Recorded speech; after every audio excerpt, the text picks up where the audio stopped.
Normal evacuation and bowel control are the result of intricate communication within the entire colon, pelvic floor and anorectal muscles, the sacral nerves and the brain. Fecal continence depends on complex interactions between anal sphincter function, anorectal sensation, puborectalis muscle activity, colorectal motility, stool consistency, rectal wall properties and peripheral and central innervation. The sacral nerves modulate the evacuation reflex, both through inhibition and stimulation. These nerves transmit information via afferent or sensory pathways and efferent or motor pathways. These complex neuroreflex mechanisms rely on sensations coupled with involuntary or autonomic and voluntary or somatic activity. As the rectal wall distends, the feces sensation is communicated along afferent fibers to the spinal cord and brain via sympathetic and parasympathetic fibers. The parasympathetic fibers, which contain both efferent and afferent fibers to the lower or distal colon, stimulate motility and cause strong contractions of the rectum, while sympathetic fibers inhibit motility. The evacuation reflex initiates efferent action potentials.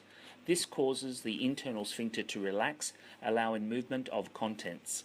The external anal sphincter and the pelvic floor muscles are voluntary striated muscles that help postpone defecation. When these muscles relax, feces are expelled. If the pelvic floor fails to relax, incomplete or ineffective evacuation can occur. The external and internal anal sphincters, pelvic floor, rectum and anal canal are all innervated by the sacral nerves.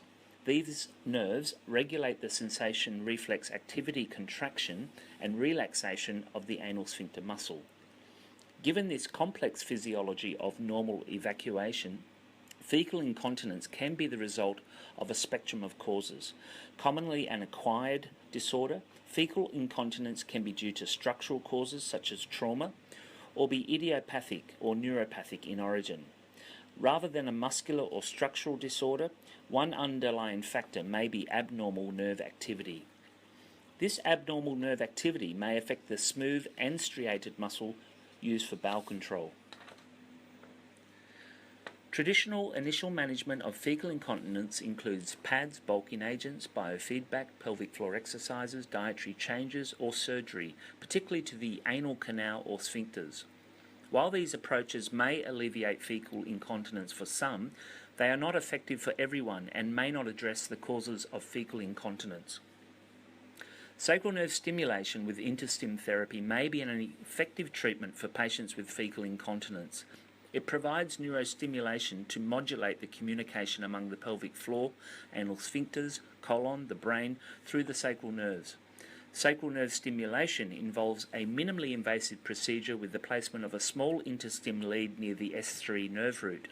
This lead is connected to an external nerve stimulator. The S3 sacral nerve is a mixed nerve containing voluntary, somatic and sensory and autonomic motor nerves, both afferent and efferent, any or all of which can contribute to the effect of sacral nerve stimulation. The exact mechanism of action of sacral nerve stimulation is not known. However, neuromodulation of all the nerve fibers to the sacral plexus, including somatic fibers to the external anal sphincter and pelvic floor, autonomic fibers to the internal anal sphincter and distal colon, and afferent sensory fibers from the anus and rectum are likely. The renewed sensation function may have helped to improve the voluntary aspect of continence. In other research, anorectal physiology measurements suggest that sacral nerve stimulation with InterStim is not limited to the striated voluntary muscles of the sphincter, but also modulates the sensory afferent pathways. Extensive evidence shows that sacral nerve stimulation with InterStim is safe and effective, offering patients improved continence and quality of life.